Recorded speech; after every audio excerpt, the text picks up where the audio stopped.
Well, to me, design is a way of communicating ideas for the most part.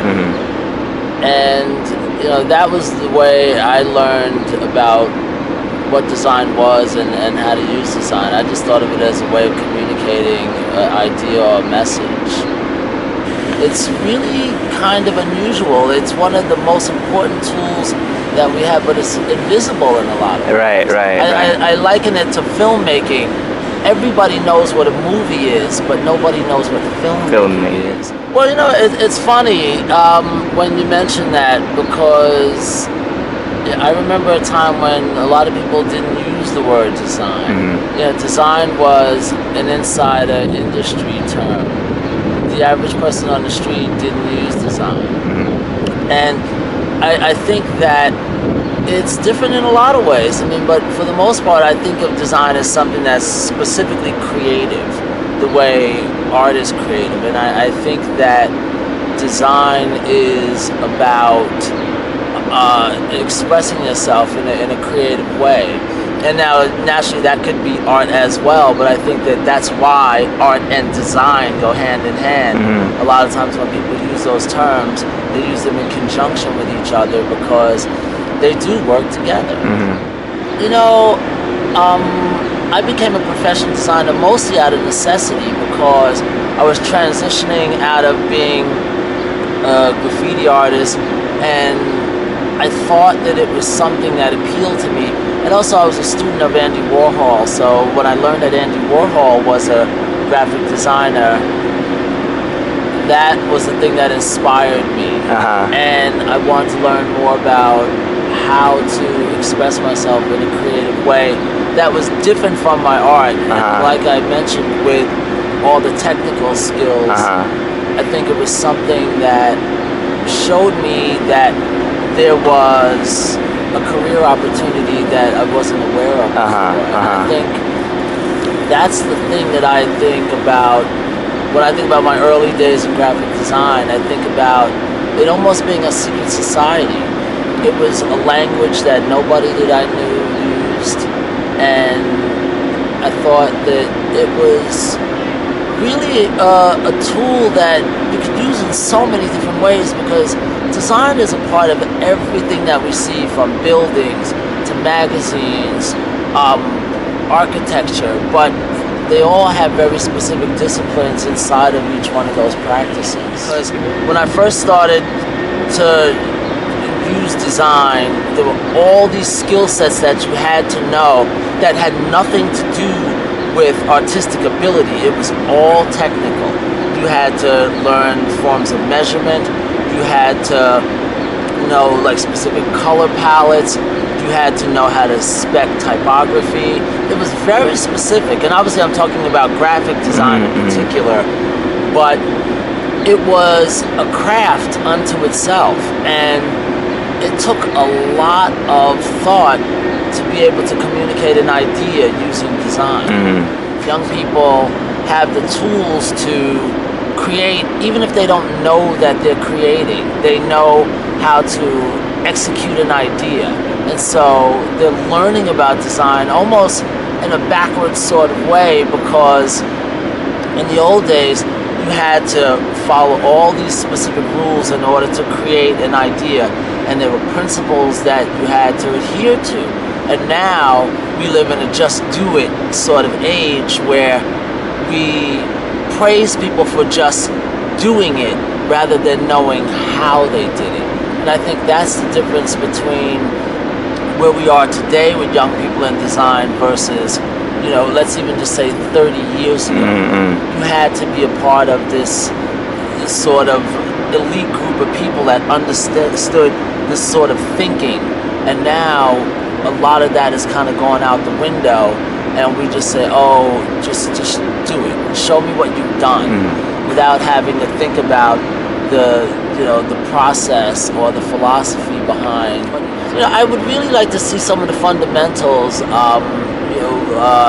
reintroduced, because technology is so amazing with Photoshop and Illustrator and all these great tools, and obviously digital cameras and video cameras and all these other things.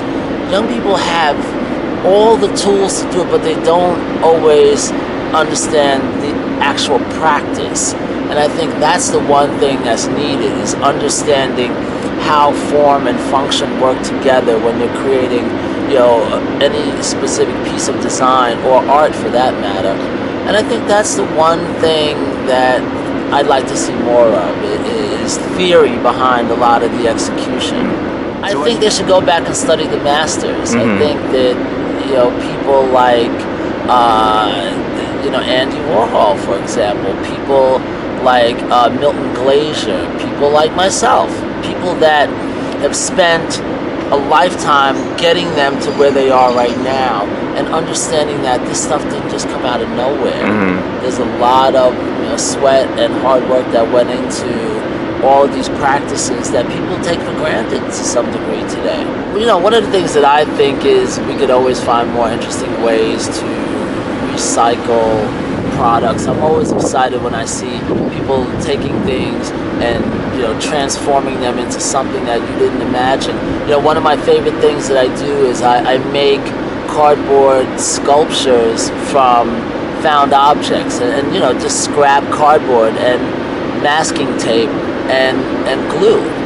And it's fun to watch a young person take these materials that they walk by in front of the trash every day, or there's tape laying around all the time, scissors and glue. These are things that are not hard to come by, and utilizing these tools to create beautiful art that is inside them all along, but they never thought about putting all these things together.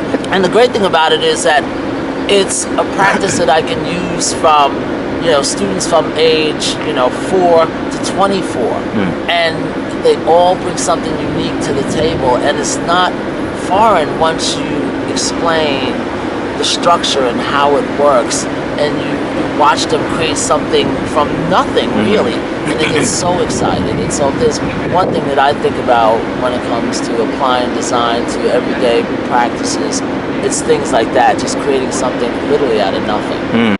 You know what? Believe it or not, I actually don't have one. Because when I was coming up, I was always a fan of pop art, and so I looked to people like Andy Warhol. And, later people like Milton Glaser, I learned about graphic design from him. But I never really identified with what he was doing solely, because he was a little bit older, and the stuff I was interested in was more pop-driven. So, my favorite artists were like Roy Lichtenstein, people like that, Jacob Lawrence. I was always more drawn to painting than design specifically. So if I had to say, I would point to some of the pop artists. Wow. It's going to sound kind of silly, but I don't really have any one favorite that I go back to, because the one thing that I have learned about technology and being creative is that you always have to move forward. And so I try not to get caught up in nostalgia, because it's very easy to get romantic about things that you've done when you see the impact on people later. So I always try to look to the future. And so the thing that I'm most excited about is just being able to work going forward, and mostly passing a message along. That's the thing that I really get excited about. When I talk about the history of the culture, and when I said the culture, I mean hip-hop culture, and I talk about it, and young people get excited about the things that me and my friends did, that's what is the most favorite thing to me. It's just talking about the past and people appreciating the road that we paved for them. To me, hip-hop is community.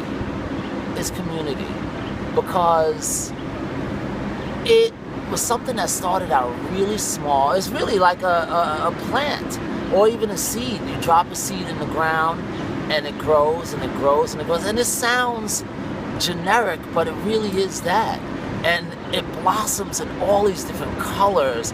And the great thing about it is that there are no rules. Nobody says, oh, you can't do that, you can't do that. You can do all of it. It's all. It's for everybody. And I think, to me, that's what hip-hop is. It's all inclusive. And whenever I'm working with young people, I always try to remind them about the essence. When it started out, it was about having a good time and just expressing yourself as freely as you want to. And that's what I try to encourage young people to do when they're creating. Just go nuts. Like, don't worry about what people did before you. Do whatever you want to do right now. And the thing that keeps it big is that it's young. That's what it's about. It's about keeping it young and keeping it fresh. Once you get to a certain age, you get jaded. You start to think, oh, I know everything.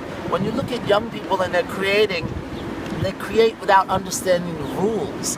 Then you can go back and learn who the forefathers were. But just create and have a good time. And that's the thing that I encourage a lot of my students to do.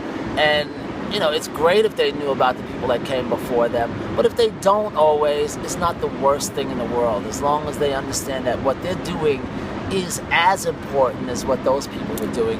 It's just a different part in time and history. Yes, I do want to stay relevant, mostly because I'm always going to be a fan of the culture, but in a different way. Like now, I can listen to vintage hip-hop, but then I can also listen to Carole King and James Taylor and James Brown and Michael Jackson and Stevie Wonder. I don't have to just be one thing.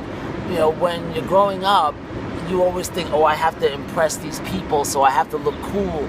I have to listen to whatever everybody else is listening to. And now the way I stay relevant is to let them know that I know who they are and where they come from, but I also know who I am and where I've gone.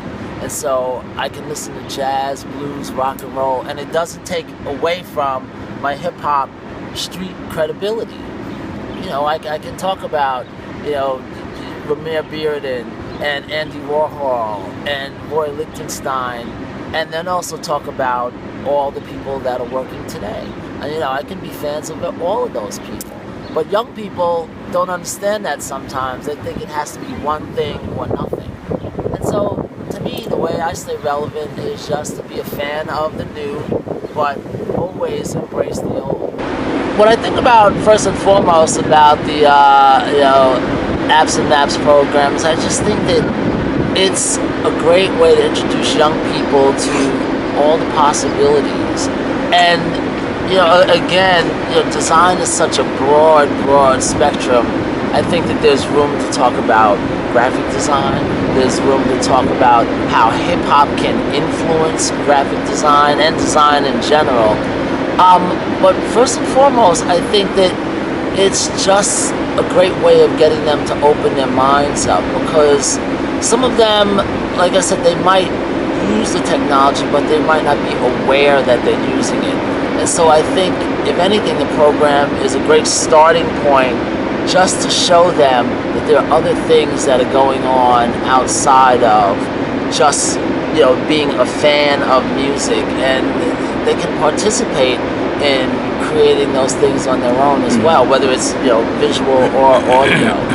And I think that's the thing sometimes that young people don't always understand. And so when I think about the program, I just think it's a great starting point for them to be introduced to all this amazing technology, and they don't have to fear it. That's the thing. You know, when I was coming up, people feared technology. They were afraid to learn how to use a computer because they thought it was going to change the way that they did things. But now, young people don't have that fear. They just jump in and they start to do it, and now it's time to put a little bit of theory behind the actual practice itself.